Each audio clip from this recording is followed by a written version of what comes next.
नमस्कार, श्रवण पंड्या के साथ रिसर्च में स्वागत है। सोचिए जरा, एक कंपनी जो दशकों से घर और ऑफिस बनाती आई हो, अचानक से वो भारत के डिजिटल भविष्य की नींव रखने का दावा करने लगे। आज हम अनंत राज लिमिटेड की इसी दिलचस्प कायापलट की कहानी को समझेंगे। तो आज का सबसे बड़ा सवाल यही है, क्या एक पारंपरिक बिल्डर जो ईंट और गारे के कारोबार में माहिर था, अब डेटा और एआई के दौर में एक टेक्नोलॉजी लीडर बन सकता है? यही सवाल अनंत राज की पूरी ट्रांसफॉर्मेशन स्टोरी के सेंटर में है। इस पूरी कहानी को समझने के लिए हम इसे 5 हिस्सों में देखेंगे। पहले कंपनी की बदलती पहचान, फिर रियल एस्टेट से टेक तक का ये सफर।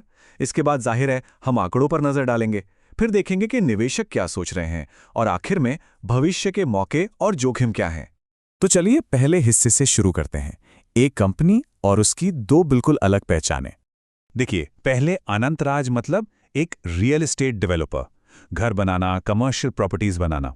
लेकिन अब कंपनी खुद को एक high margin tech infrastructure provider के तौर पे देख रही है। इसका मतलब साफ है, अब वो सिर्फ ईंट पत्थर की इमारतें नहीं बना रहे, बल्कि भारत की डिजिटल रीढ़ की हड्डी बना रहे हैं। अब आते हैं दूसरे हिस्से पर।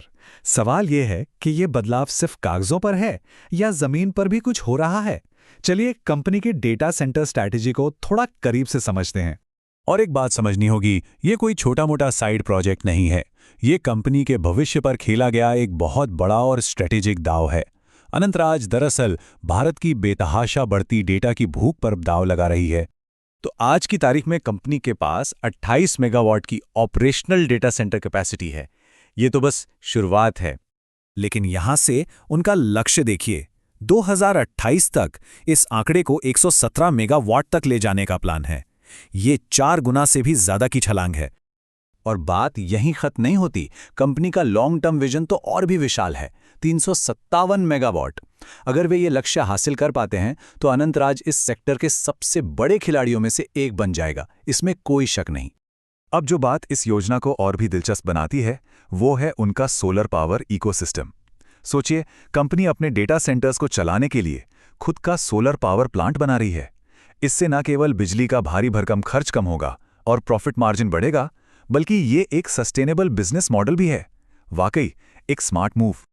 चलिए, बातें तो बहुत अच्छी लग रही हैं, पर अब आते हैं इस कहानी के सबसे महत्वपूर्ण हिस्से पर, नंबर्स। क्योंकि किसी भी कंपनी के बदलाव की असली कहानी तो उसके वित्तीय आंकड़े ही बताते हैं, राइट? सबसे पहले कंपनी का प्रति शेयर मुनाफा यानी ईपीएस है 15.28 रुपये।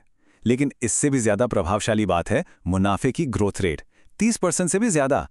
इंडस्ट्री में ऐसी ग्रोथ बहुत कम कंपनियों में देखने को मिलती है। ये अपने आप में कंपनी की मजबूत वित्तीय सेहत का एक बड़ा संकेत है। अब एक कदम आगे बढ़ते हैं और इस स्टॉक की असली कीमत का अंदाजा लगाने की कोशिश करते हैं।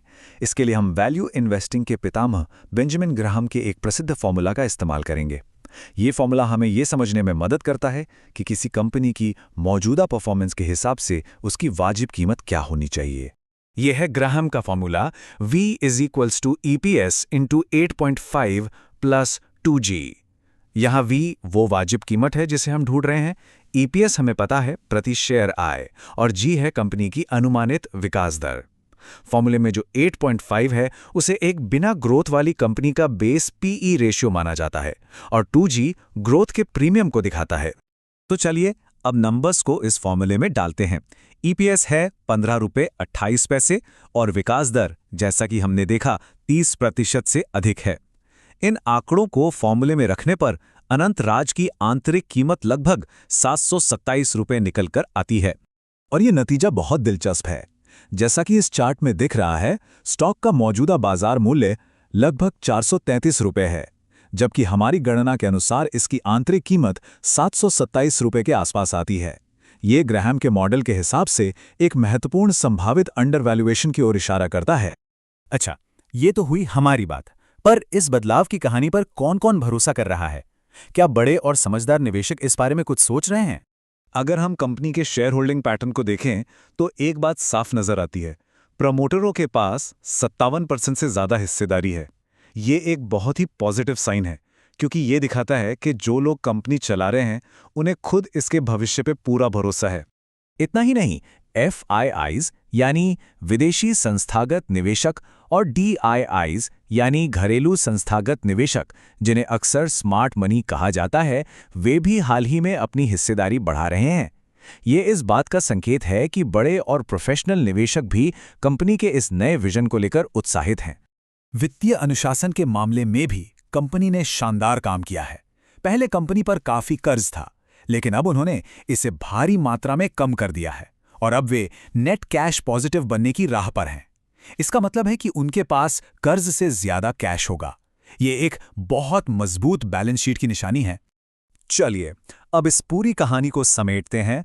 हम भविष्य की संभावनाओं और इसमें शामिल जोखिमों दोनों पर एक संतुलित नजर डालते हैं। तो मुख्य बात यह है कि अनंतराज अब एक पारंपरिक रियल एस्टेट कंपनी से एक high margin tech infra company में बदल रही है, जिसमें लंबी अवधि के विकास की काफी संभावना है, लेकिन रिस्क भी हैं।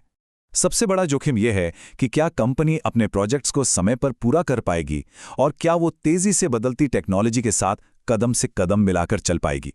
तो कुल मिलाकर शोध सामग्री का निष्कर्ष ये है कि जो निवेशक लंबी अवधि का नजरिया रखते हैं, उनके लिए ये स्टॉक जरूर ध्यान देने लायक है। और हम आपको इसी एक बड़े सवाल के साथ छोड़ जाते हैं, क्या अनंतराज अपनी इन महत्वाकांक्षी योजनाओं को हकीकत में बदल पाएगा और भारत का अगला टेक इंफ्रास्ट्रक्चर जायंट बनेगा? इसका जवाब तो सिर्फ वक्त ही देगा।